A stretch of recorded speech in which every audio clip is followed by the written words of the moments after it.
नमस्कार दोस्तों, मैं श्वेता स्वागत करती हूँ आप सभी का अपने चैनल श्वेता गौरव में, जहाँ मैं देती हूँ आपको पूजा पाठ से जुड़ी हुई सारी जानकारियाँ। दोस्तों, हमारा जैसे ही नया साल लगता है, सबसे पहला पर्व जो हम मनाते हैं वो होता है मकर संक्रांति। तो आज का ये वीडियो है मकर संक्रांति स्पेशल। इसमें मैं आपको बताऊंगी कि आप कैसे मकर संक्रांति मनाएं, क्या है सही तरीका मकर संक्रांति मनाने का। वीडियो में आगे बढ़ने से पहले अगर आपने अभी तक मेरा चैनल सब्सक्राइब नहीं किया हो तो प्लीज़ चैनल को सब्सक्राइब कर लें, और अगर वीडियो पसंद आए तो लाइक और कमेंट ज़रूर करें। दोस्तों, मकर संक्रांति का जो पर्व होता है उस दिन भगवान श्री सूर्य नारायण अपने पुत्र शनिदेव, यानी शनिदेव जो मकर राशि के स्वामी हैं, उनके घर जाते हैं। इसलिए आप ऐसे भी समझ सकते हैं कि सूर्य देव मकर राशि में प्रवेश करते हैं, इसीलिए उसे मकर संक्रांति के नाम से जाना जाता है।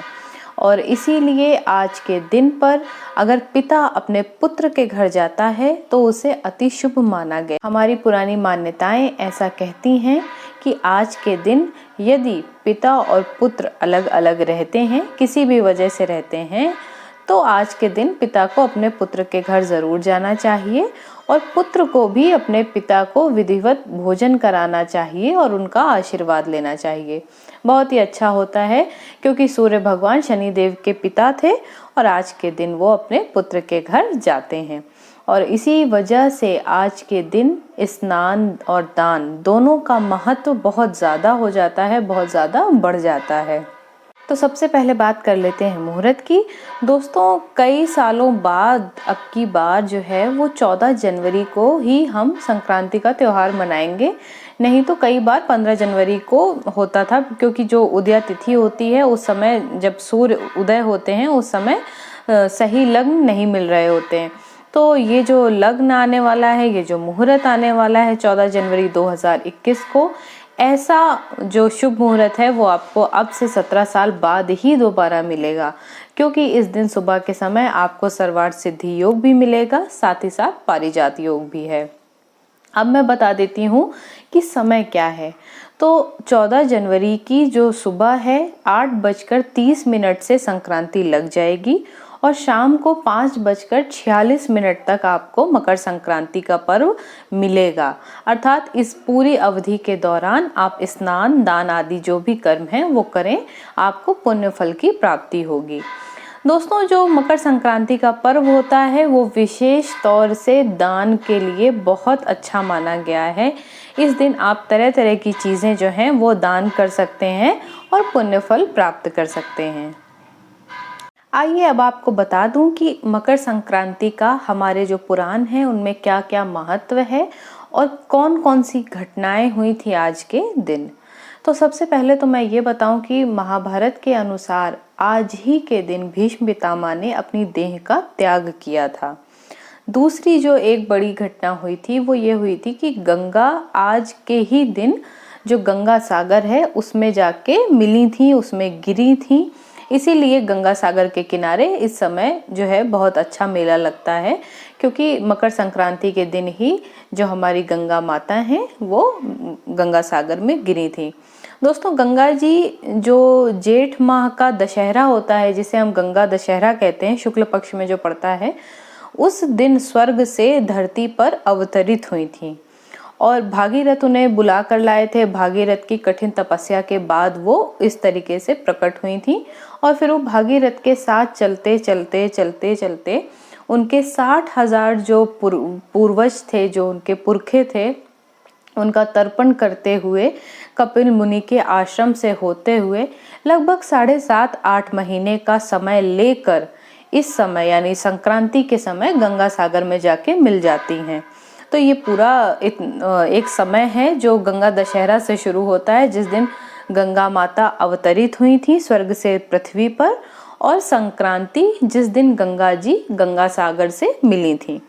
तो ये दो घटनाएं आपस में इस प्रकार से जुड़ी हुई हैं। तो बीच में 7 से 8 महीने का समय होता है, क्योंकि भागीरथ पैदल पैदल चलते हैं, जहाँ भागीरथ जाते हैं उनके पीछे पीछे माता गंगा चलती जाती हैं। तो इस तरीके से जाकर गंगा सागर में मिलती हैं। इस वजह से भी मकर संक्रांति के दिन गंगा स्नान का बहुत ज़्यादा महत्व माना गया है। अगर आपको संभव हो, कोई तीर्थ स्थल पास हो, तो आपको गंगा स्नान के लिए अवश्य जाना चाहिए। तो अब बात कर लेते हैं कि संक्रांति के दिन आपको अपने दिन की शुरुआत किस तरीके से करनी है। दोस्तों, सबसे पहले तो संक्रांति के दिन आपको और आपके पूरे परिवार को काला जो तिल होता है उसका उपटन करना चाहिए, उसका उपटन लगाकर स्नान करना चाहिए। जो तिल होता है, अगर वैज्ञानिक तौर से मैं आपको बताऊं तो तिल में जो उसका तेल होता है, उसका खुद का तेल, वो त्वचा के लिए बहुत अच्छा होता है। और सर्दी के समय में हमारी जो त्वचा है वो बहुत सूखी हो जाती है, और इसलिए जो तिल का उपटन होता है वो स्किन को नरिशमेंट देने के लिए बहुत अच्छा होता है, इसलिए भी आपको करना चाहिए। और अगर पौराणिक मान्यताओं पे जाएं तो तिल से सूर्यदेव बहुत प्रसन्न होते हैं, अपनी शुभ दृष्टि आप पर बनाते हैं। और जब सूर्य तेज होता है या आपके जो ग्रह नक्षत्र हैं उसमें सूर्य मजबूत होता है, तो आपका जो भाग्य है वो अच्छा चमकता है, सूर्य की तरीके चमकता है। तो पौराणिक मान्यताओं के अनुसार इस वजह से भी आज के दिन आपको काले तिल का उपटन जरूर करना चाहिए। तो सबसे पहले तो आप काले तिल का उपटन करें, अपने घर के सभी सदस्यों को भी थोड़ा थोड़ा ही सही पर आप जरूर लगवाएं, और उसके बाद स्नान करें। यदि संभव हो तो आपको गंगा, यमुना या जो भी नदियां आपके घर के पास पड़ती हों, इस तरीके की पवित्र नदियां, वहां जाकर आप स्नान कर सकते हैं। यदि नहीं संभव है तो आप घर में ही अपना जो नहाने का जल है उसमें थोड़ा सा गंगा जल डाल लें और कुछ काले तिल डाल के स्नान करें। घर के सभी सदस्यों को भी आप इसी तरीके से करवाइए। इसके बाद जब आप स्नान कर लें तो आप एक शुद्ध जल का लोटा बनाइए, जिसमें आपको थोड़ा सा गुड़ डालना है, थोड़ी सी हल्दी डालनी है और कुछ काले तिल डाल के भगवान श्री सूर्य नारायण को आपको अर्घ देना है। यदि आपको आदित्य हृदय स्रोत आता हो तो आप उसका पाठ कर सकते हैं, नहीं तो कोई भी सूर्य देव का मंत्र पढ़ सकते हैं। और इस तरीके से आपको सूर्य भगवान को अर्घ देना है। दूसरा काम आपको ये करना है कि आज के दिन आपको अपने पितरों के नाम पे जल जरूर देना होता है, जल जरूर छोड़ना होता है। तो आप एक दूसरा लोटा लें, उसमें सिर्फ आप काले तिल डालें और दक्षिण मुखी होकर 3 बार आप अर्घ दें अपने पितरों को, अपने पूर्वजों को याद करते हुए। तो 2 अलग अलग लोटे आपको इस्तेमाल करने हैं, 2 अलग अलग कलश आपको इस्तेमाल करने हैं। एक से आपको भगवान श्री सूर्य नारायण को अर्घ देना है, जिसमें आप काले तिल के साथ साथ हल्दी भी डाल सकते हैं, लाल चंदन हो तो वो डाल सकते हैं, थोड़ा सा गुड़ जरूर डालें। और दूसरा जिसमें सिर्फ आपको काले तिल डालने हैं और उसको आपको दक्षिण दिशा की तरफ मुंह करके अपने पूर्वजों को याद करके उनको जल देना है। तो ये दोनों चीज़ें आप इस दिन ज़रूर करें। इसके अलावा जब आपने ये सारी चीज़ें कर ली, फिर आपको करना है दान।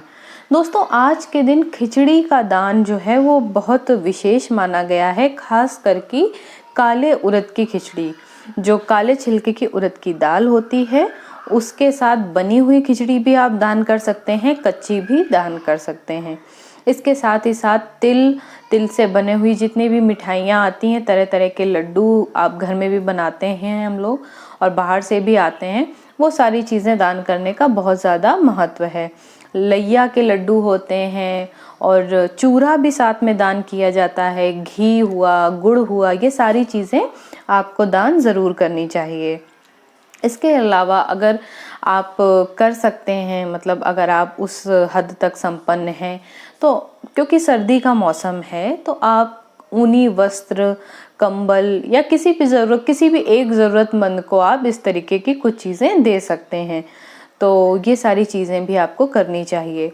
और जब आप दान करें या जब आप दान निकालें और आप कच्ची खिचड़ी दान कर रहे हैं, तो आप कोशिश करें कि खिचड़ी बनने में जो जो चीज़ें इस्तेमाल होती हैं, अर्थात खिचड़ी हुई, नमक हुआ, घी हुआ, बहुत सारे लोग कुछ सब्जियां डाल के बनाते हैं, खास करके आलू और मटर, तो वो सारी चीज़ें, दही हुआ, पापड़ हुआ, ये भी आपको साथ में दान ज़रूर करना चाहिए। और बहुत लोग पूछते हैं कितना दान करें, क्या करें, तो हमेशा आप जब दान करें तो कम से कम इतना दान ज़रूर करें कि एक आदमी का एक बार का खाना तो वो हो ही जाए। अगर आप ज़्यादा कर सकते हैं तो आप बिल्कुल ज़्यादा करिए, लेकिन नहीं कर सकते हैं तो कम से कम इतना दान करें जितना एक आदमी एक बार में खा सके, उसका पेट भर सके। तो ये सारी चीज़ें आप दान करें। तिल का दान विशेष होता है, साथ ही साथ खिचड़ी का दान विशेष होता है, तो दोनों चीज़ें आप ज़रूर करिए। दोस्तों, इसके अलावा संक्रांति के दिन आपको गाय को भोजन ज़रूर कराना चाहिए। भोजन में आप खिचड़ी ही खिला सकते हैं या गुड़ खिला सकते हैं या कोई भी सब्जी, हरी जो सब्जियां होती हैं वो खिला सकते हैं, केले, फल कुछ भी खिला सकते हैं, लेकिन आपको गाय का भी एक हिस्सा ज़रूर निकालना चाहिए, उसको भी भोजन ज़रूर कराना चाहिए। इसके अलावा संक्रांति के दिन ध्यान से आपको किसी भी पेड़ पौधे को काटना नहीं चाहिए। अगर संभव हो तो आज के दिन आप पीपल में शाम को दिया ज़रूर जलाएं, और दिया सरसों के तेल का बनेगा। तो पीपल में अगर आपके घर के आसपास हो तो आप सुबह जाके उसमें मीठा जल चढ़ा दें और शाम को जाके आप दिया ज़रूर जलाएं आज के दिन। तो ये सारी चीज़ें आप संक्रांति पे ध्यान से करें। और मैंने जैसा कहा कि दान का बहुत विशेष महत्व है, तो जितना आपसे संभव हो, जितनी आप कर सकते हो, श्रद्धा हो आपकी, आप उतना दान किसी भी मंदिर में कर दीजिए, या आपको कोई भी जो ज़रूरतमंद लगे आप उसको दान कर सकते हैं। तो दोस्तों, आइए अब मैं आपको सुनाती हूँ मकर संक्रांति के पीछे जो कथा है वो। तो जो सूर्य भगवान हैं उनकी पत्नी होती हैं संध्या। संध्या जी एक बार ऐसा महसूस करती हैं कि वो सूर्य देव का जो तेज है वो सहन नहीं कर पा रही हैं, और इस वजह से वो चली जाती हैं तपस्या के लिए। वो तपस्या के लिए चुपचाप जाती हैं, सूर्य देव को बताती नहीं हैं, क्योंकि उन्हें लगता है कि अगर वो बताएंगी तो उनको तकलीफ महसूस होगी कि मेरी वजह से जो है इनको इतनी कष्ट है, इसलिए जा रही हैं। तो क्या करती हैं, अपने पीछे से अपनी परछाई वहां पे छोड़ जाती हैं जो बिल्कुल उनकी तरीके देखने में होती है, और खुद चली जाती हैं तपस्या करने। अब जो सूर्यदेव और संध्या होते हैं, यानी उनकी जो पत्नी होती हैं, उनकी संतान होते हैं यमराज और यमुना जी।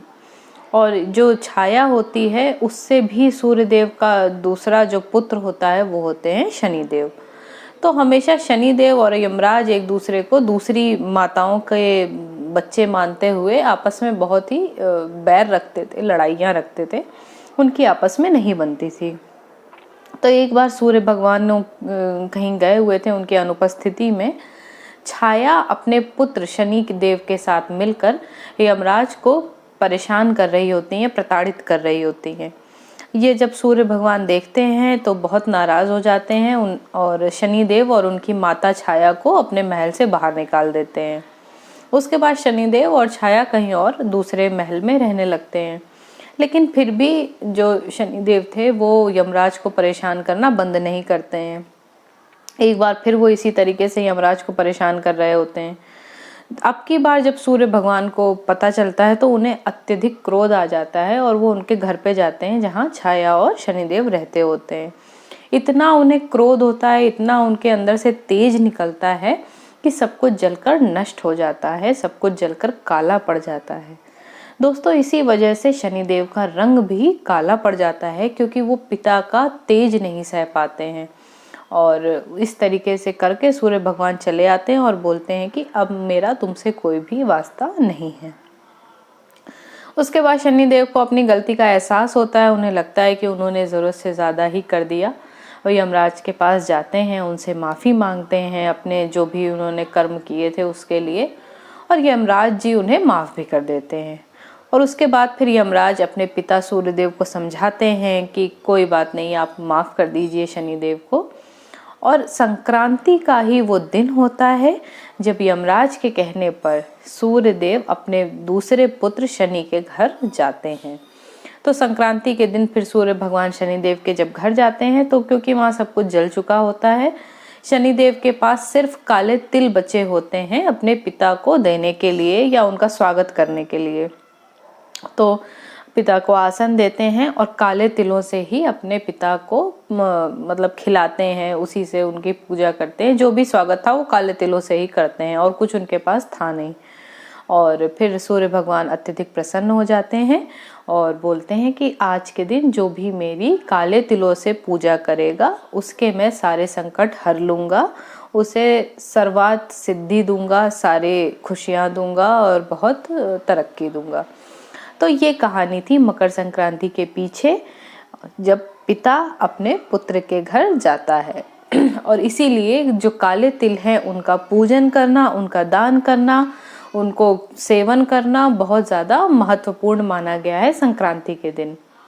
दोस्तों, संक्रांति के दिन आपको क्या क्या करना है ये मैंने बताया। सुबह आप उठें, काले तिल का उपटन ज़रूर करें। अगर बाहर किसी तीर्थ स्थल पे स्नान संभव नहीं है तो घर पे ही अपने नहाने के जो पानी है उसमें ही थोड़ा सा आप गंगा जल डाल लीजिए, थोड़ा सा काला तिल डाल के स्नान कर लीजिए। 2 कलश बनाइए जल के, एक बनाइए भगवान श्री सूर्य नारायण के लिए, जिसमें आप हल्दी या लाल चंदन, थोड़ा सा काला तिल, कुछ गुड़ का टुकड़ा डाल के श्री भगवान जो सूर्य नारायण हैं उनको आप जल दीजिए। और दूसरा आपको सिर्फ काले तिल डाल के अपने पितरों के लिए बनाना है। दक्षिण मुखी होके 3 बार अर्घ आपको छोड़ना है। और इसके बाद आपको खिचड़ी पहले आप दान कर दें। दान के लिए एक बात बताऊंगी, अगर आप दान तुरंत बाहर नहीं कर पा रहे हैं तो कम से कम जो भी आपको दान करना है वो दान करके आप घर के बाहर सुरक्षित कहीं रख दीजिए। बोलते हैं घर का जो दरवाजा है उसके आप बाहर रख दें तब ही दान है, सही है, माना जाएगा। अगर वो दान का जो भी सामान है वो आपके घर में ही रखा है तो ऐसे दान का कोई मतलब नहीं बनता है। तो ठीक है, अगर आप तुरंत देने नहीं जा सकते हैं, शाम को देने जाएंगे या दोपहर में देने जाने वाले हैं, तो कम से कम आप जब दान करें तो उसे निकाल के घर के बाहर रख दीजिए सुरक्षित, और फिर शाम को जब आपको देना हो तो उठा के दे आइए। लेकिन घर के अंदर ही दान करके रखने का कोई महत्व नहीं है। तो पहले आप दान कर लीजिए, उसके बाद आप खिचड़ी ज़रूर खाइए। उड़द की दाल की खिचड़ी का विशेष महत्व होता है। काले छिलके वाली का भी आप दान करें और उसे बना के भी खुश रहें, दूसरे को रखें। खुद खाने से पहले दूसरों का भी ध्यान रखें, दान करें। जो भी ज़रूरतमंद हो उसका, किसी एक भी इंसान का अगर आप इस दिन पर पेट भर पा रहे हैं तो ये इससे बड़ा आपके लिए कोई दूसरा दान धर्म नहीं है। तो ज़रूर आप दान पुण्य करें, अच्छे से रहें, खुश रहें, सेफ रहें। Happy Makar Sankranti to everyone.